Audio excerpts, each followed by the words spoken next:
ਤੇ ਇਸ ਡਿਸੀਜਨ ਦਾ ਬੇਸਿਕਲੀ ਪੰਜਾਬ ਦੀ ਜੇ ਕੋਈ ਇਦਾਂ ਦਾ ਡਿਸੀਜਨ ਹੋਇਆ ਇਹ ਤਾਂ ਰੱਬ ਜੀ ਦੱਸ ਸਕਦੇ ਆ, ਪਰ ਮੈਨੂੰ ਐ ਲੱਗਦਾ ਵੀ ਪੰਜਾਬ ਦੀ ਰਾਜਨੀਤੀ ਤੇ ਇਸ ਗੱਲ ਦਾ ਬਹੁਤ ਅਸਰ ਹੁੰਦਾ ਹੈਗਾ। ਉਹ ਮੁੱਦਿਆਂ ਤੋਂ ਭਟਕਾਉਣ ਦੀ ਰੁੱਤ ਚੱਲ ਰਹੀ ਹੈ, ਡਿਫਲੈਕਟ ਕਰਨ ਦੀ ਰੁੱਤ ਚੱਲ ਰਹੀ ਹੈ, ਔਰ ਮੇਰੀ ਇੱਕੋ ਇੱਕ ਮਨਸ਼ਾ ਹੈ ਕਿ ਪੰਜਾਬੀਆਂ ਨੂੰ ਵਾਪਸ ਮੁੱਦੇ ਦੇ ਉੱਤੇ ਲਿਆ ਕੇ ਖੜਾਵਾਂ, ਕਿਉਂਕਿ ਪੰਜਾਬ ਦੇ ਕਲਿਆਣ ਦੇ ਵਿੱਚ ਮੇਰਾ ਕਲਿਆਣ ਔਰ ਸਭ ਦਾ ਕਲਿਆਣ ਨਿਹਿਤ ਕਿ ਜਿੰਨੀਆਂ ਮੈਨੂੰ ਲੱਗਦਾ ਸਾਡੇ ਡਿਨਰ ਡਿਪਲੋਮੇਸੀ ਹੋ ਰਹੀ ਆ, ਜੇ ਅਸੀਂ ਇੰਨਾ ਜ਼ੋਰ ਅਸਲੀ ਗੱਲ ਹੈ ਸਿੱਧੇ ਪਾਸੇ ਲਈ ਲਾ ਲੈਂਦੇ, ਇਹਨਾਂ ਕੰਮਾਂ ਲਈ ਲਾ ਲੈਂਦੇ, ਤਾਂ ਸਾਨੂੰ ਇਹਨਾਂ ਚੀਜ਼ਾਂ ਦੀ ਜ਼ਰੂਰਤ ਨਹੀਂ ਸੀ। ਸਾਡੇ ਬੇਸਿਕਲੀ ਤਾਂ ਕੈਪਟਨ ਅਮਰਿੰਦਰ ਸਿੰਘ ਤਾਂ ਅਨਡਿਸਪਿਊਟਡ ਲੀਡਰ ਹੈਗੇ ਆ। ਚਾਹੇ ਉਹ ਕੋਆਰਡੀਨੇਸ਼ਨ ਕਮੇਟੀ ਦਾ ਮੁੱਦਾ ਹੋਵੇ, ਉਹ ਬਿਜਲੀ ਦਾ ਮੁੱਦਾ ਹੈ, ਫਾਲਟੀ ਪੀਪੀਏਸ ਦਾ ਮੁੱਦਾ ਹੈ, ਔਰ ਅੱਜ ਲੋਕ ਆਵਾਜ਼ ਹੈ, ਧਰਤੀ ਪਾੜ ਕੇ ਆਉਂਦੀ ਹੈ ਕਿ ਇਹ ਮੁੱਦਾ ਲੋਕ ਹਿੱਤ ਦੇ ਵਿੱਚ ਸਭ ਤੋਂ ਪਹਿਲ ਦੇ ਆਧਾਰ ਦੇ ਉੱਤੇ पंजाब की सरकार के लोगों का हाथ है, वरना राज्यपाल जाकर के मुख्यमंत्री को इस प्रकार से लड्डू खिलाते हुए नहीं लगता। चाहे उसमें एसडीएम है, चाहे उसमें पुलिस अधिकारी हैं, उन सब के ऊपर मुकदमा दर्ज कर दिया जाए। सत श्री अकाल, निरपक्ष पोस्ट वेख रहे हो तुसीं। मैं नीरज कुमार लैके हाजिर हाँ पंजाब दीआं टॉप खबरां। शुरुआत करांगे वड्डी खबर तो तुहानूं दस दईए कि चंडीगढ़ दे विच अज हरियाणा के सीएम मनोहर लाल खट्टर वालों एक प्रैस कॉन्फ्रेंस की गई, जिस दे विच उन्होंने अपनी सरकार के 2500 दिनों के विच कीते गए कामां दा लेखा जोखा जो है वो पेश किया। इस तो इलावा गल करांगे करनाल दे विच किसान महापंचायत की, जिस दे विच कई अहम फैसले लए गए। इस तो इलावा गल की जाएगी पंजाब कांग्रेस के प्रभारी हरीश रावत नूं लैके, जिन्होंने हुण अपने बयान तो जो है वो पलटी मार ली है। तो उन्होंने कहा है कि पंजाब दे विच सीएम कैप्टन अमरिंदर सिंह तो इलावा कई होर भी चेहरे ने जिन्होंने देखते हुए यह चोण जो है 2022 विधान सभा चोणां जो ने वो लड़ियां जाणगियां। इस तो पहला तुहानूं दस दईए कि कांग्रेस के प्रभारी हरीश रावत वालों कह दिता गया सीगा कि जो पंजाब दे विच 2022 विधान सभा चोणां ने सीएम कैप्टन अमरिंदर सिंह की अगवाई दे विच लड़ियां जाणगियां, परंतु इस दे उत्ते जो सवाल खड़े किए सीगे पंजाब कांग्रेस के जनरल सकत्तर प्रगट सिंह वालों, उन्होंने कहा कि यह फैसला कदों होया हरीश रावत जरूर दसन। तो उस तो बाद किते ना किते कहा जा सकता है कि यह पलटी जो है वो हरीश रावत वालों मारी गई है। हालांकि उन्होंने इत्थे साफ कर दिता कि जो अगवाई है वो कांग्रेस के अंतरिम प्रधान सोनिया गांधी, राहुल गांधी और प्रियंका गांधी की होगी। तो सीएम के चेहरे जो ने वो कई ने पंजाब दे विच दावेदार ने।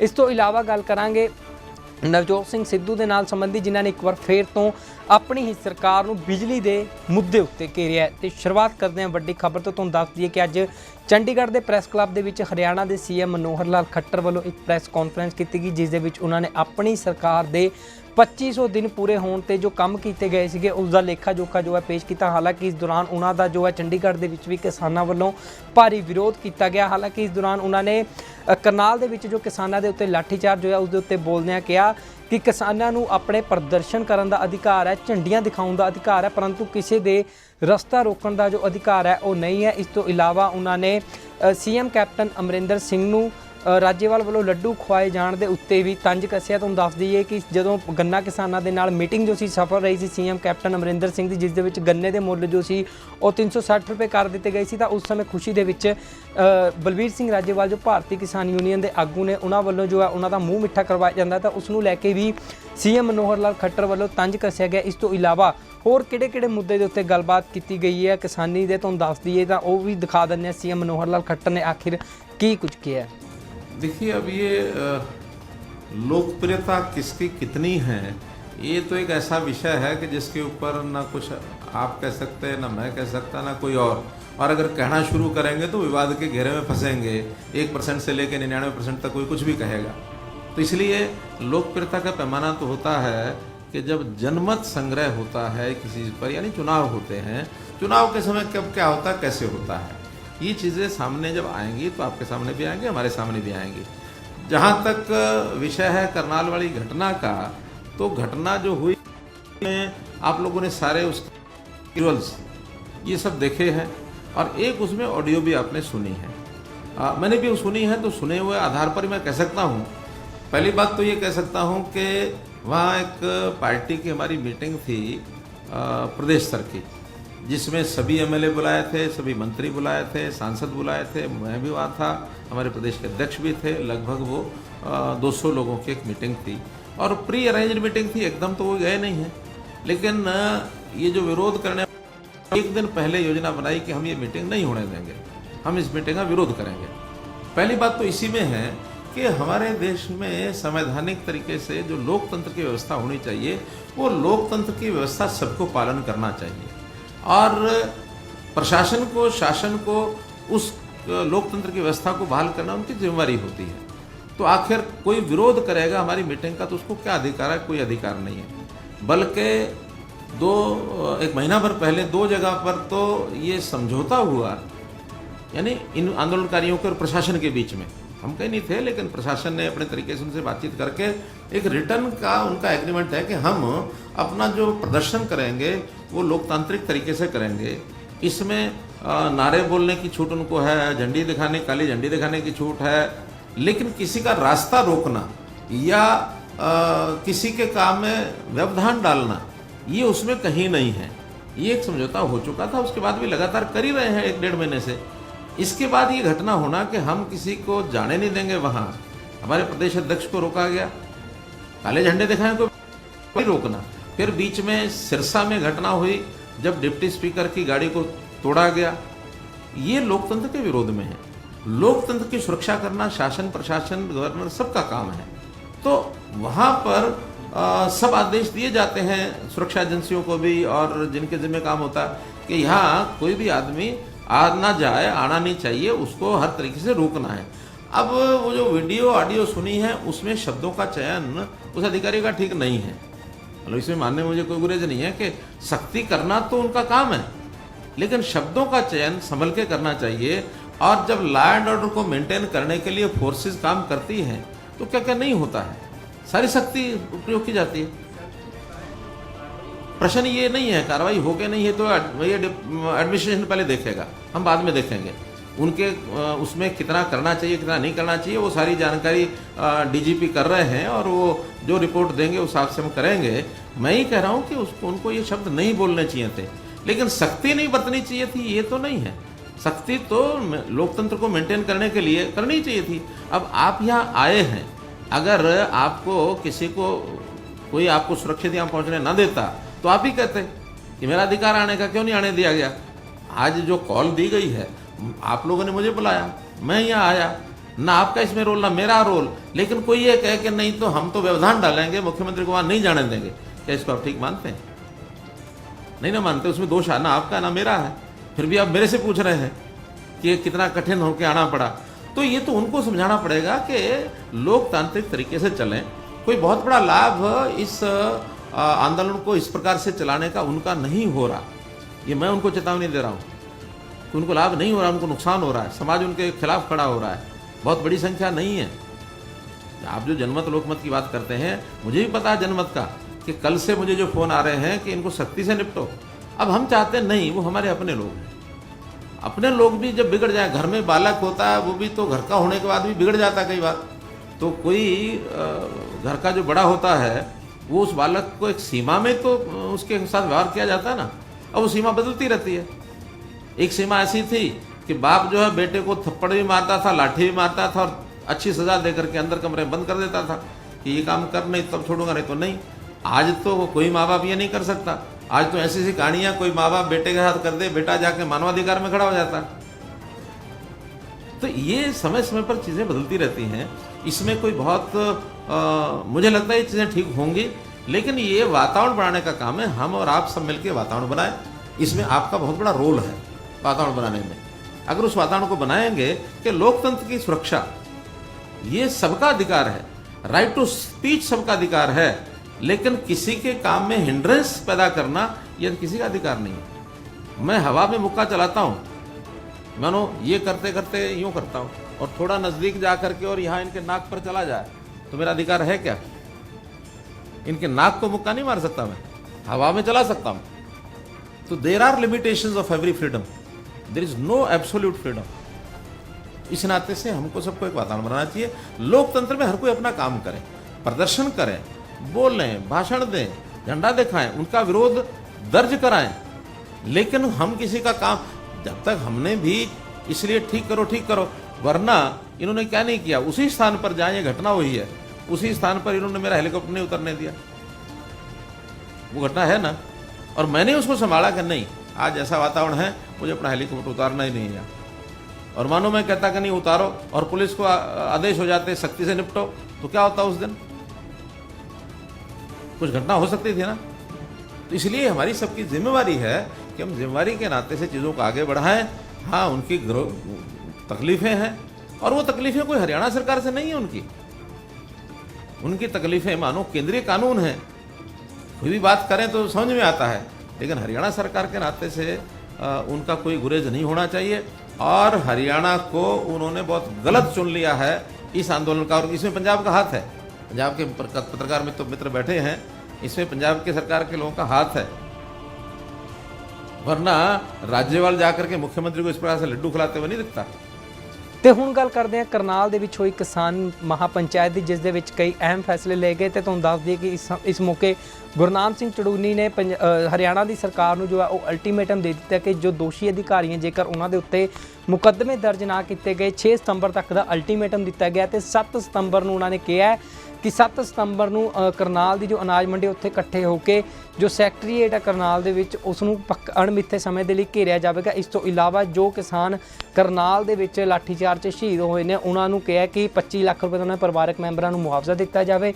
ਇਸ ਤੋਂ ਇਲਾਵਾ ਬੇਟੇ ਨੂੰ ਜੋ ਹੈ ਉਹ ਸਰਕਾਰੀ ਨੌਕਰੀ ਦਿੱਤੀ ਜਾਵੇ। ਇਸ ਦੇ ਲਈ ਵੀ ਉਹਨਾਂ ਵੱਲੋਂ 6 ਸਤੰਬਰ ਤੱਕ ਦਾ ਅਲਟੀਮੇਟਮ ਦਿੱਤਾ ਗਿਆ। ਇਸ ਤੋਂ ਇਲਾਵਾ ਕਈ ਹੋਰ ਵੀ ਅਹਿਮ ਐਲਾਨ ਕੀਤੇ ਗਏ ਨੇ ਗੁਰਨਾਮ ਸਿੰਘ ਚੜੂਨੀ ਵੱਲੋਂ, ਜੋ ਸਾਂਝੀ ਪ੍ਰੈਸ ਕਾਨਫਰੰਸ ਉਹਨਾਂ ਵੱਲੋਂ ਕੀਤੀ ਗਈ ਹੈ। ਦੱਸਦੀ ਕਿ ਉਸ ਦੇ ਵਿੱਚ ਕਈ ਹੋਰ ਅਹਿਮ ਐਲਾਨ ਕੀਤੇ ਗਏ ਨੇ। ਤੇ ਅੱਜ ਕਰਨਾਲ ਦੇ ਵਿੱਚ ਕਿਸਾਨ ਮਹਾਪੰਚਾਇਤ ਹੋਈ ਸੀ, ਜਿਸ ਦੇ ਵਿੱਚ ਮਿਲ ਬੈਠ ਕੇ ਇਹ फैसले जो ने किसानों वालों लए गए ने। हुआ है उसमें जो दोषी अधिकारी हैं, चाहे उसमें एसडीएम है, चाहे उसमें पुलिस अधिकारी हैं, उन सब के ऊपर मुकदमा दर्ज कर दिया जाए।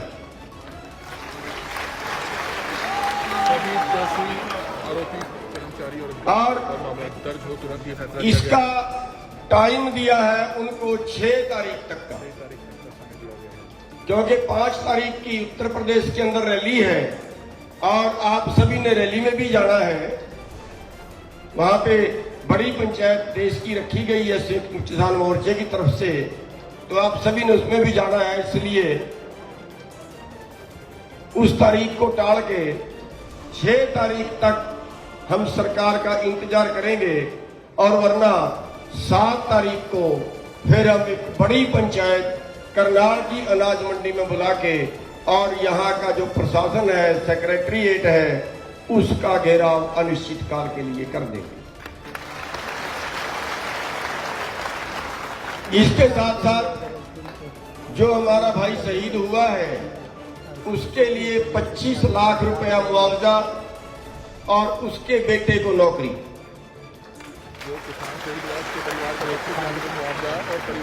ये भी सरकार 7 तारीख तक 6 तारीख तक हमें क्लियर करके बताएगी। दूसरा फैसला, हरियाणा के सभी संगठन इकट्ठे होंगे, सभी संगठन इकट्ठे होके सभी संगठनों को इकट्ठा किया जाएगा।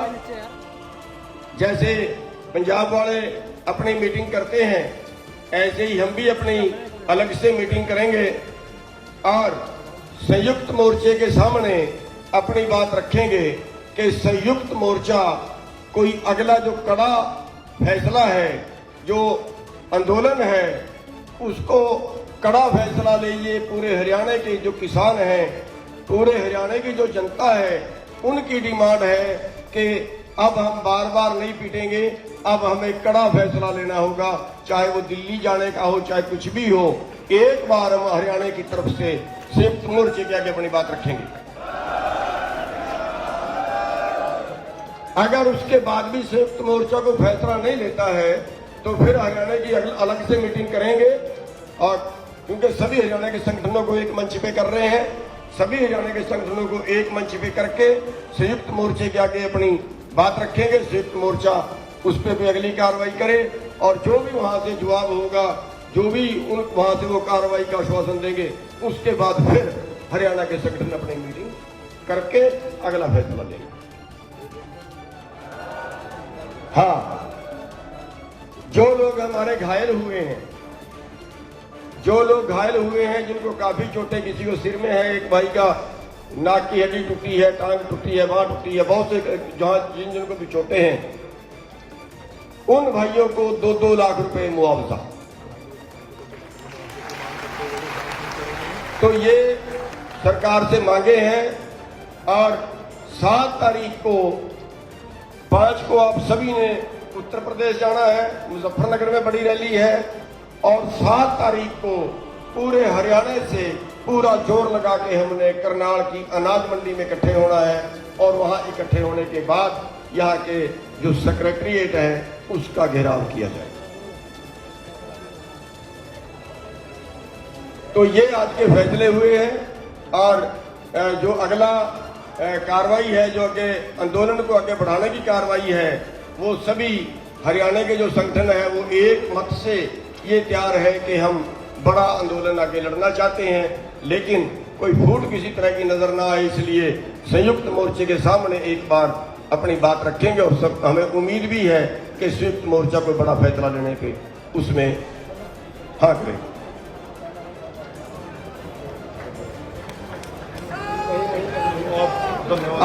और एक बात और है कि जब तक हमारा ये आंदोलन चल रहा है, तब तक हमारा इन मंत्रियों का, नेताओं का विरोध जैसे हम कर रहे हैं इसी तरह से जारी रहेगा।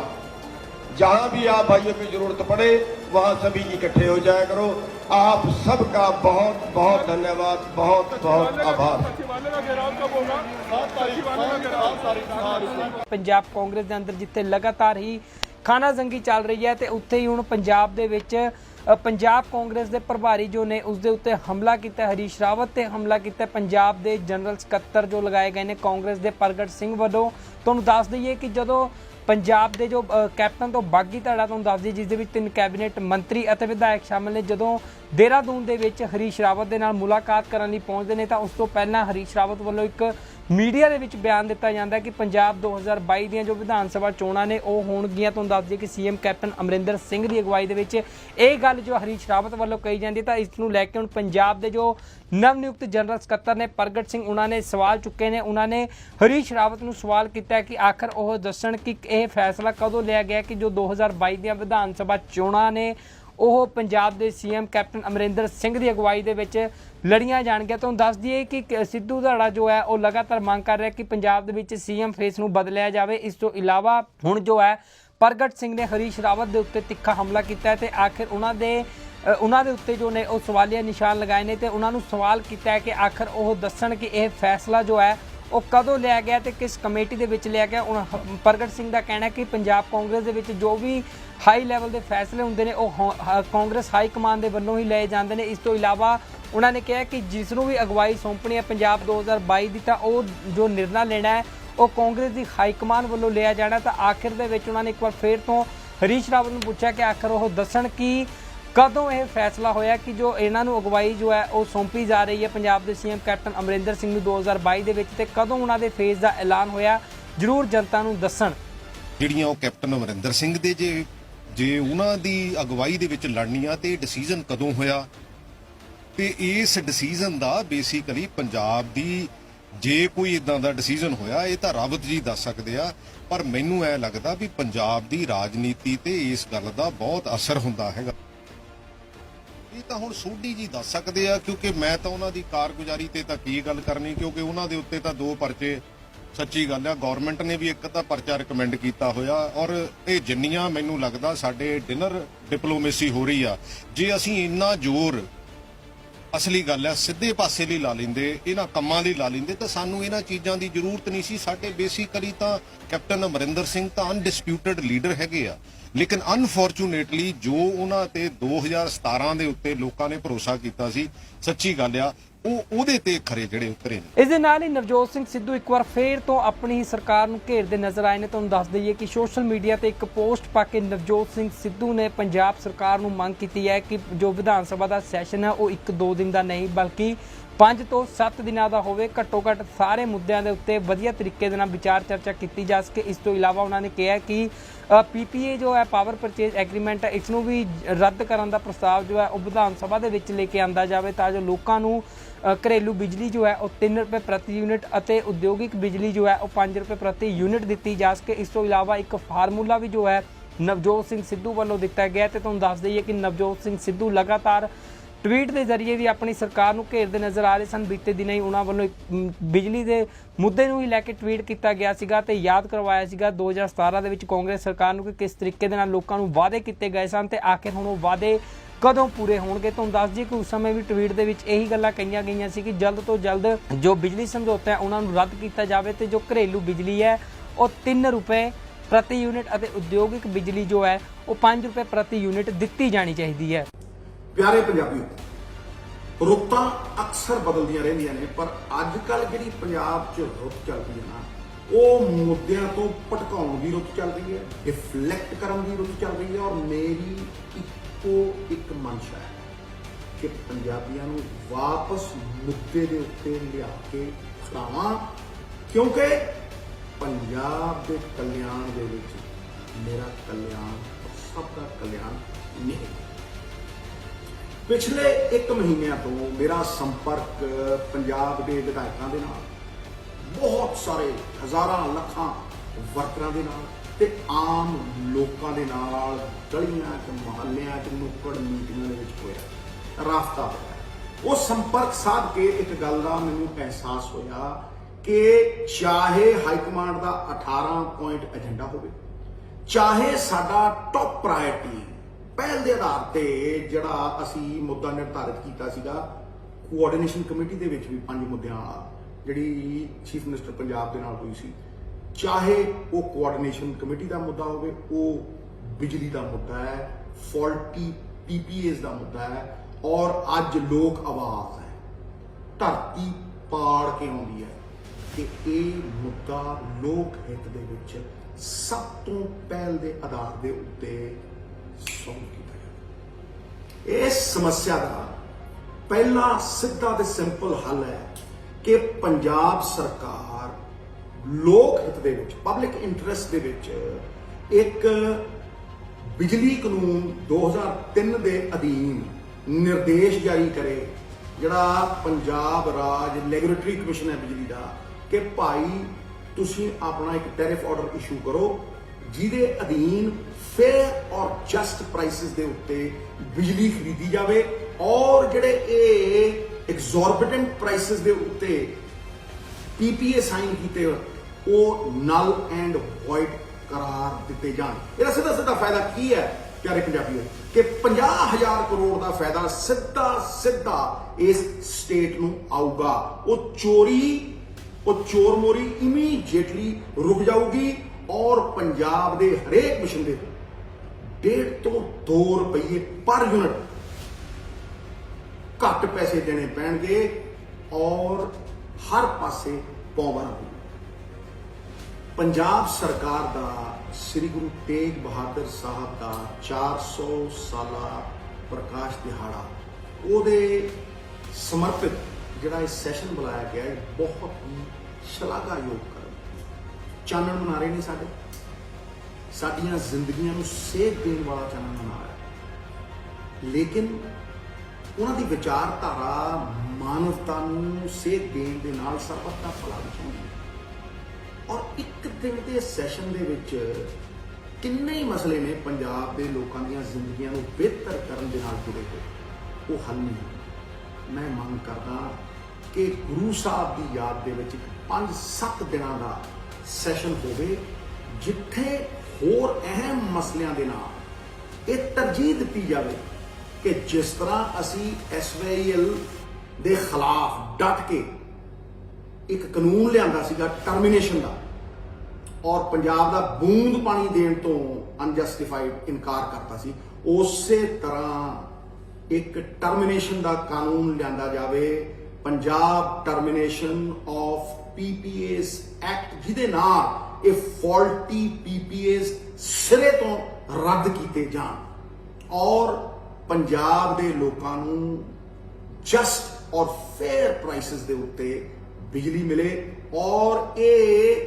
ਤੈਅ ਹੋਵੇ ਕਿ ਜਿਹੜੀ PSPCL ਹੈ ਉਹ ਐਗਜ਼ੋਰਬਿਟੈਂਟ ਪ੍ਰਾਈਸਿਸ ਦੇ ਉੱਤੇ ਬਿਜਲੀ ਨਾ ਖਰੀਦੇ ਔਰ ਲੋਕ ਹਿੱਤ ਦੇ ਵਿੱਚ ਪੰਜਾਬ ਦੇ ਹਰ ਬਾਸ਼ਿੰਦੇ ਨੂੰ ਸਸਤੀ ਬਿਜਲੀ ਮੁਹੱਈਆ ਕਰਾਈ ਜਾ ਸਕੇ। ਪੰਜਾਬ ਪਹਿਲਾਂ ਹੀ ਹਿੰਦੁਸਤਾਨ ਦੇ ਵਿੱਚ ਬਿਜਲੀ ਸਬਸਿਡੀ ਦੇ ਮਾਮਲੇ ਦੇ ਵਿੱਚ ਸਭ ਤੋਂ ਅੱਗੇ ਹੈ। 10,000 ਕਰੋੜ ਤੋਂ ਉੱਤੇ ਦੀ ਸਬਸਿਡੀ ਦਿੱਤੀ ਜਾਂਦੀ ਹੈ। ਕਿਸਾਨੀ ਨੂੰ ਬਿਜਲੀ ਫ੍ਰੀ ਹੈ। SC BC BPL ਤੇ ਫਰੀडम ਫਾਈਟਰਸ ਨੂੰ 200 ਯੂਨਿਟ ਤੱਕ ਫ੍ਰੀ ਹੈ। ਦਿੱਲੀ ਵਾਂਗ ਨਹੀਂ ਕਿ 200 ਯੂਨਿਟ ਤੱਕ ਫ੍ਰੀ ਹੈ ਔਰ 200 ਤੋਂ 400 50% ਔਰ 400 ਤੋਂ ਉੱਤੇ ਪੂਰੇ ਦਾ ਪੂਰਾ ਬਿੱਲ ਆਉਂਦਾ ਹੈ। ਔਰ ਇੰਡਸਟਰੀ ਔਰ ਕਮਰਸ਼ੀਅਲ ਨੂੰ ਕਿਤੇ ਜ਼ਿਆਦਾ ਟੈਰਿਫ ਹੈ ਦਿੱਲੀ ਦੇ ਵਿੱਚ। ਇੰਨਾ ਹੀ ਨਹੀਂ, ਪੰਜਾਬ ਆਪਣੀ ਪ੍ਰੋਡਕਸ਼ਨ ਕਰਦਾ ਹੈ, ਇਹ ਪ੍ਰਾਈਵੇਟ ਕੰਪਨੀਆਂ ਤੋਂ ਪ੍ਰੋਡਕਸ਼ਨ ਕਰਾਉਂਦਾ, ਲੱਖਾਂ ਨੂੰ ਰੋਜ਼ਗਾਰ ਦਿੰਦਾ ਹੈ। ਜਿਹੜਾ ਪੰਜਾਬ ਦੇ ਸਰਕਾਰੀ ਅਦਾਰੇ ਬਿਜਲੀ ਪ੍ਰੋਡਿਊਸ ਕਰਦੇ ਹੈ ਔਰ ਟਰਾਂਸਮਿਸ਼ਨ ਦੀ ਵੀ ਗੱਲ ਕਰੀਏ ਆਪਾਂ, ਲੱਖਾਂ ਲੋਕਾਂ ਨੂੰ ਨੌਕਰੀ ਦਿੱਤੀ ਜਾਂਦੀ ਹੈ। ਸੋ ਮੇਰੇ ਹਿਸਾਬ ਦੇ ਨਾਲ ਅੱਜ ਪੰਜਾਬ ਇੱਕ ਲੀਡਿੰਗ ਲਾਈਟ ਹੈ ਬਿਜਲੀ ਦੀ ਸਬਸਿਡੀ ਦੇ ਮਾਮਲੇ ਦੇ ਵਿੱਚ। ਹੁਣ ਖੁਦ ਮੁਖਤਿਆਰੀ ਦੀ ਗੱਲ ਕਰੀਏ, ਪੰਜਾਬ 25% ਬਿਜਲੀ ਆਪ ਪ੍ਰੋਡਿਊਸ ਕਰਦਾ ਹੈ, ਦਿੱਲੀ 0। ਪੰਜਾਬ ਟਰਾਂਸਮਿਸ਼ਨ ਤੇ ਡਿਸਟ੍ਰੀਬਿਊਸ਼ਨ ਸਾਰੀ ਸਰਕਾਰੀ ਅਦਾਰਿਆਂ ਤੋਂ ਕਰਦਾ ਹੈ ਔਰ ਲੱਖਾਂ ਲੋਕਾਂ ਨੂੰ ਰੋਜ਼ਗਾਰ ਦਿੰਦਾ ਹੈ। ਔਰ ਦਿੱਲੀ ਇਹ ਸਾਰਾ ਕੁਝ ਸਰਕਾਰੀ ਅਦਾਰਿਆਂ ਤੋਂ ਨਹੀਂ ਕਰਾਉਂਦੀ, ਪ੍ਰਾਈਵੇਟ ਕੰਪਨੀ। PPA ਰੱਦ ਹੋਣ ਦੇ परिणाम स्वरूप ਜਿਹੜੀ ਅਸੀਂ 200 ਯੂਨਿਟ ਫ੍ਰੀ ਬਿਜਲੀ ਦਿੰਨੇ ਆ SC BC BPL ਤੇ ਫਰੀडम ਫਾਈਟਰਸ ਨੂੰ, ਉਹਦੇ ਨਾਲ ਨਾਲ ਅਸੀਂ ਸਭ ਵਰਗਾਂ ਦੇ ਸਮੇਤ ਜਿਹੜੇ 300 ਯੂਨਿਟ ਫ੍ਰੀ ਜਨਰਲ ਕੈਟਾਗਰੀ ਨੂੰ ਦੇਣ ਦੇ ਫ੍ਰੀ ਬਿਜਲੀ ਸਮਰੱਥ ਹੋਵਾਂਗੇ। ਔਰ ਜਿਹੜਾ ਸਾਡਾ ਸੁਪਨਾ ਕਿ 3 ਰੁਪਏ ਡੋਮੈਸਟਿਕ ਯੂਜ਼ਰ ਨੂੰ ਔਰ 5 ਰੁਪਏ ਇੰਡਸਟਰੀਅਲ ਯੂਜ਼ਰ ਨੂੰ, ਉਹ ਸੁਪਨਾ ਸਾਕਾਰ। ਜਿਹੜੇ ਗਰੀਬ ਪਰਿਵਾਰ 2 ਬਲਬ 1 ਪੱਖਾ 70-80 ਹਜ਼ਾਰ ਦੇ ਬਿੱਲ ਉਹਨਾਂ ਦੇ ਸਿਰ ਦੇ ਉੱਤੇ ਖੜੇ ਨੇ, ਪੰਜਾਬ ਸਰਕਾਰ ਇੱਕ ਐਸਾ ਸਿਸਟਮ, ਇੱਕ ਐਸਾ ਮੈਕੈਨਿਜ਼ਮ ਬਣਾਵੇ, ਗ੍ਰੀਵੈਂਸਿਸ ਰਿਡਰੈਸਲ ਮੈਕੈਨਿਜ਼ਮ 1200-1500 ਕਰੋੜ ਰੱਖ ਕੇ ਕਿ ਯਕਮੁਸ਼ਤ ਉਹਨਾਂ ਦੇ ਸਾਰੇ ਬਿੱਲ ਮਾਫ ਕੀਤੇ ਜਾਣ ਔਰ ਬੋਝ ਤੋਂ ਮੁਕਤ ਕੀਤਾ ਜਾਵੇ। ਪੰਜਾਬ ਅਤੇ ਪੰਜਾਬੀਅਤ ਨਾਲ ਜੁੜਿਆ ਹਰ ਮੁੱਦਾ, ਹਰ ਖਬਰ ਨਿਰਪੱਖ ਤਰੀਕੇ ਨਾਲ ਤੁਹਾਡੇ ਤੱਕ ਪਹੁੰਚਣ ਦੀ ਕੋਸ਼ਿਸ਼ ਵਿੱਚ ਤੁਸੀਂ ਵੀ ਦੇਵੋ ਸਾਡਾ ਸਾਥ। ਤਾਂ ਹੁਣੇ ਲਾਈਕ ਕਰੋ ਸਾਡਾ ਫੇਸਬੁੱਕ ਪੇਜ, ਸਬਸਕ੍ਰਾਈਬ ਕਰੋ YouTube ਤੇ ਅਤੇ ਫੋਲੋ ਕਰੋ ਇੰਸਟਾ ਅਤੇ ਟਵਿੱਟਰ ਤੇ ਨਿਰਪੱਖ ਪੋਸਟ, ਖਬਰ ਦੀ ਨਿਰਪੱਖ ਆਵਾਜ਼। ਵਿਜ਼ਿਟ ਕਰੋ www.nirpakhpost.com।